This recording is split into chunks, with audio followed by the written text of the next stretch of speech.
Apocalipse 20. E vi descer do céu um anjo que tinha a chave do abismo e uma grande corrente na sua mão. E ele capturou o dragão, a serpente antiga, que é o diabo e Satanás, e o amarrou por 1000 anos.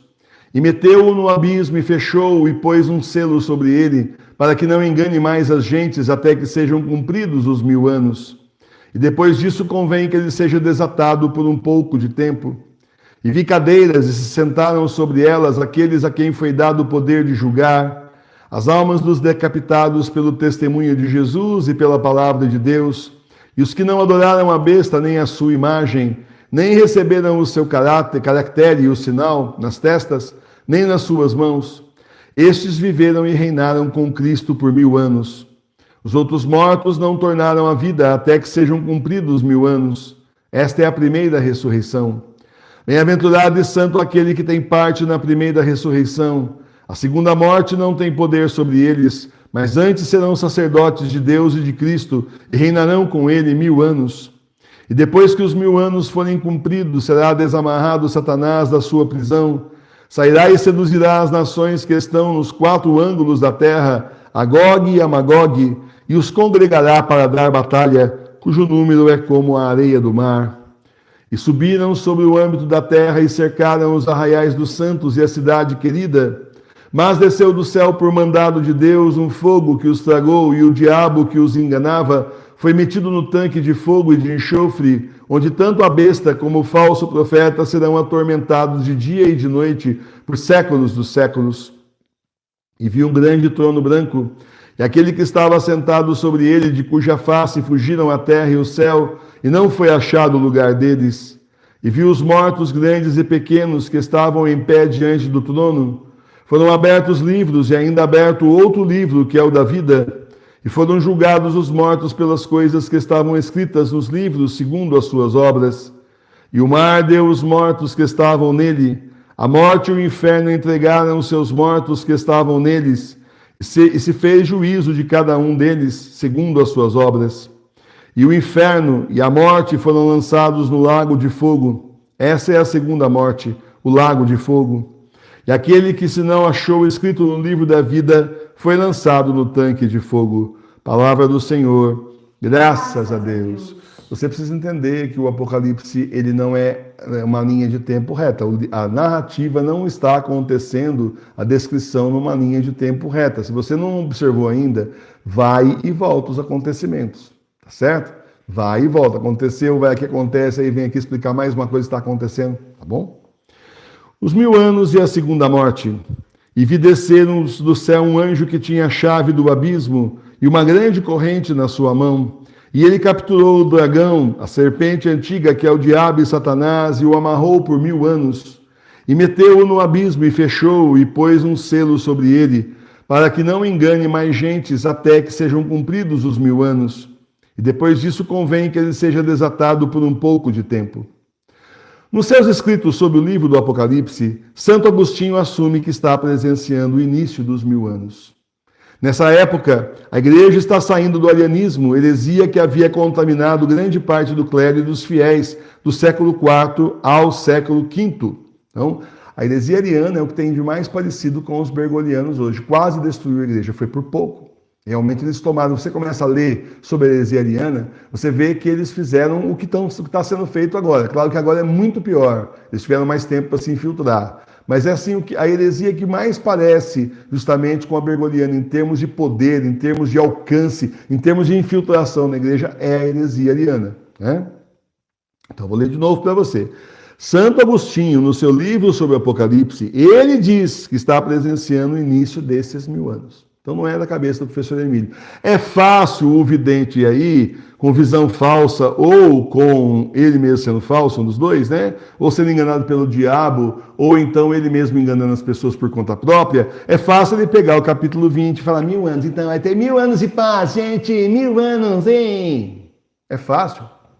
Mas acontece que é difícil estudar, não é mesmo? À luz do Espírito Santo, é difícil estudar, e se a visão fosse verdadeira, teria explicado aquilo que eu descobri por pesquisa. Santo Agostinho, no seu livro sobre o Apocalipse, assume que está presenciando o início dos 1000 anos. Nessa época, a igreja está saindo do arianismo, heresia que havia contaminado grande parte do clero e dos fiéis do século IV ao século V. Contando os 1000 anos que Santo Agostinho nos propõe, vemos que outras heresias aparecem ao longo dos anos, mas sempre localizadas e nunca com o imenso poder de corrupção da heresia ariana. E é uma judiação, porque a heresia ariana acontece exatamente quando ali o Império Romano assume a religião católica, a religião cristã, como oficial no Império. É uma judiação. Ele se aproveita da ignorância do imperador lá e começa a corromper pessoas em volta, e aquilo pega que nem fogo na palha, é uma coisa impressionante. Então, 1000 anos depois, quem surge? Surge Lutero, e com ele a divisão da igreja. Começa uma época conturbada de guerra contra a igreja, que vai passar por várias fases, até chegar à Era Bergogliana, era que se cumpre perfeitamente a profecia do Papa Bento XVI, feita em 1969, segundo a qual a igreja se dividiria.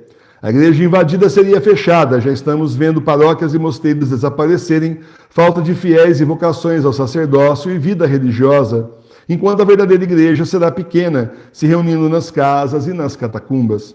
Nas catacumbas já mostra que a igreja vai aumentar, vai ser perseguida, e a verdadeira igreja, ela vai aumentar a ponto de não se reunir mais nas casas e sim nas catacumbas, porque como no início do cristianismo foi aumentando muito, aí não comportava mais as pessoas na casa, né? E também catacumbas, lugares mais distantes, mais disfarçados, que não são tão na cara, né? Porque se você pensar que na China, quem reza em casa hoje, decidiu ser igreja doméstica, tem uma câmera que o governo colocou na porta da casa para saber quem entra, quem sai, que hora entrou, que hora saiu, o que está fazendo lá. Dentro da casa não pôs ainda, mas na porta pôs. Então é um controle social contra a igreja, contra os fiéis que têm fé.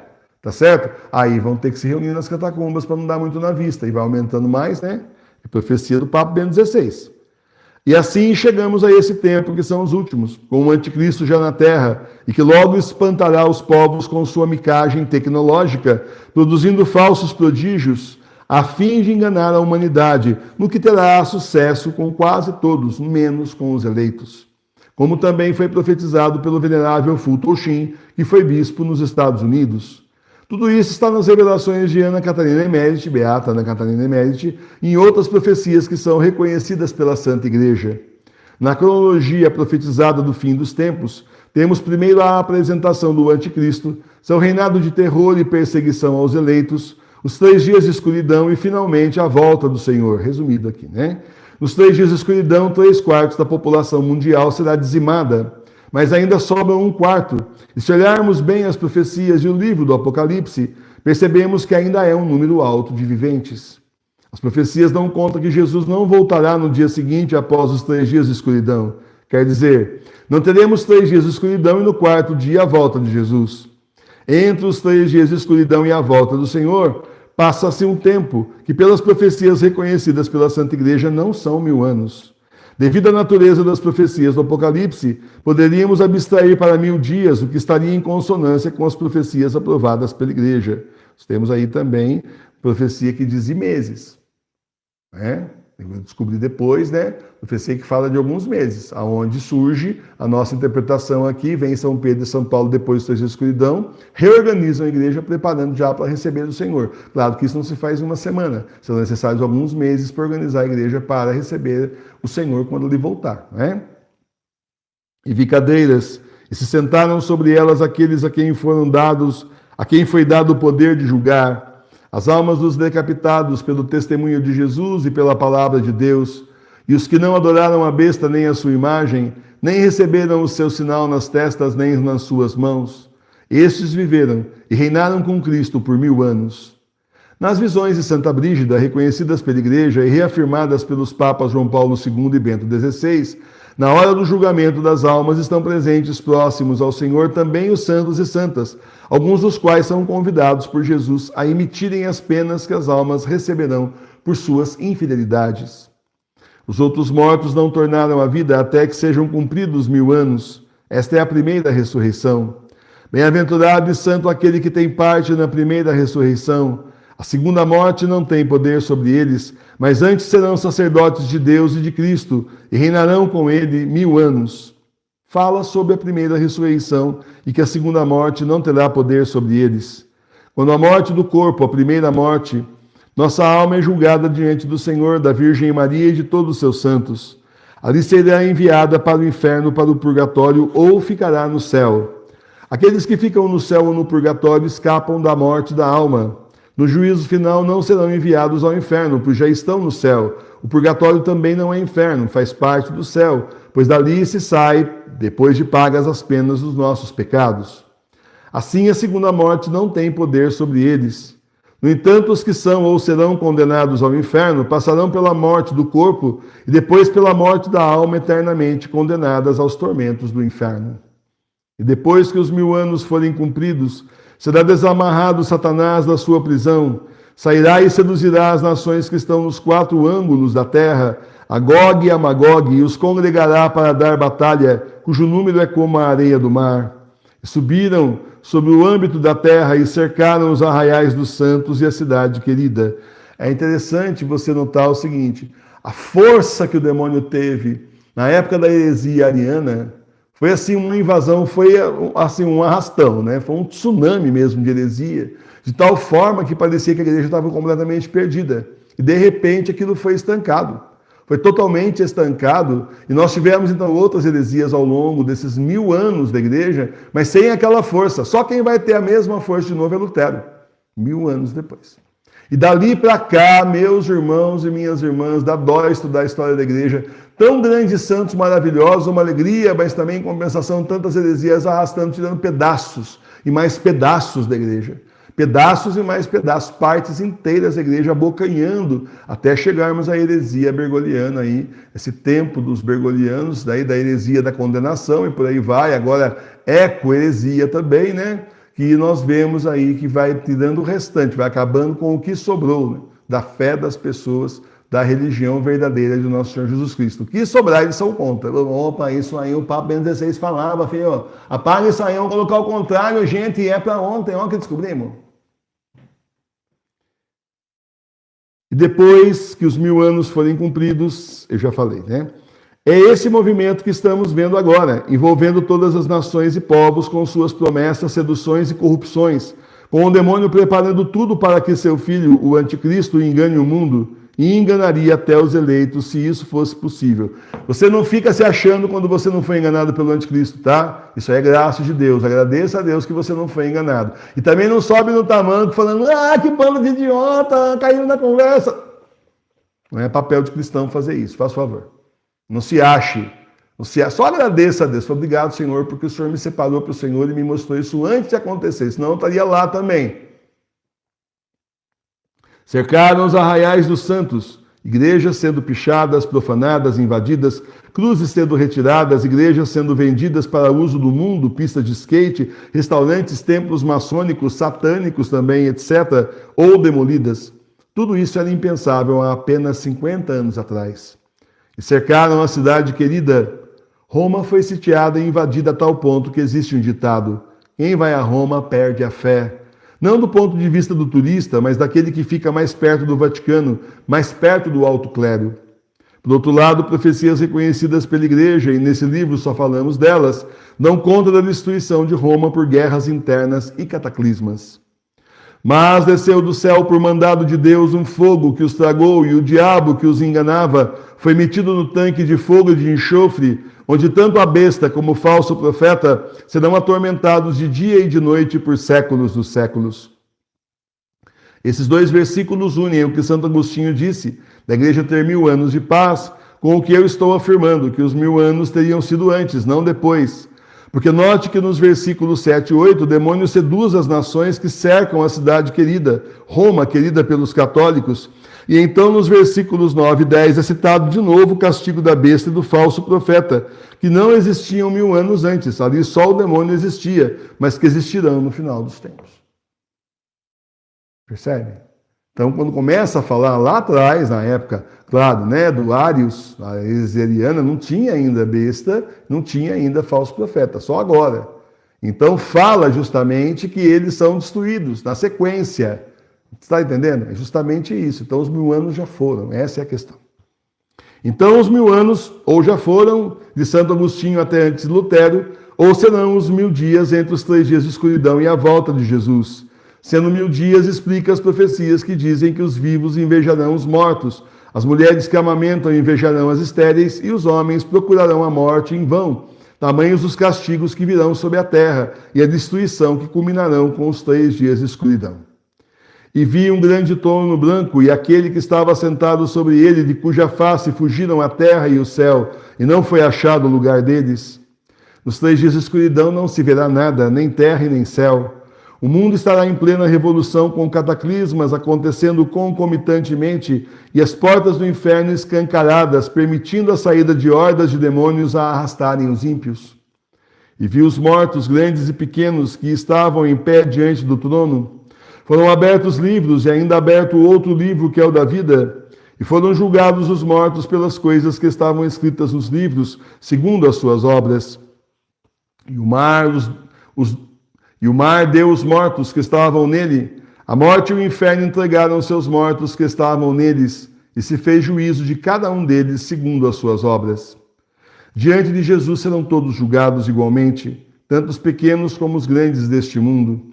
Os livros com todos os seus pecados estarão abertos e toda a sua iniquidade estará à mostra. Não há nada oculto que não venha a ser mostrado. É o juízo final, a hora que já foi tão temida sabiamente pelos nossos antepassados, mas que a pós-modernidade se encarregou de relativizar, esconder e tentar apagar das pessoas. Hoje acham que não existem consequências, não existem demônios, não existe céu, purgatório, inferno, não existe juízo final. Então, para que se preparar? É a mentira da condenação que o diabo pregou na sociedade pós-moderna, hedonista, que busca o prazer aqui e agora e se esquece dos sofrimentos eternos no inferno depois.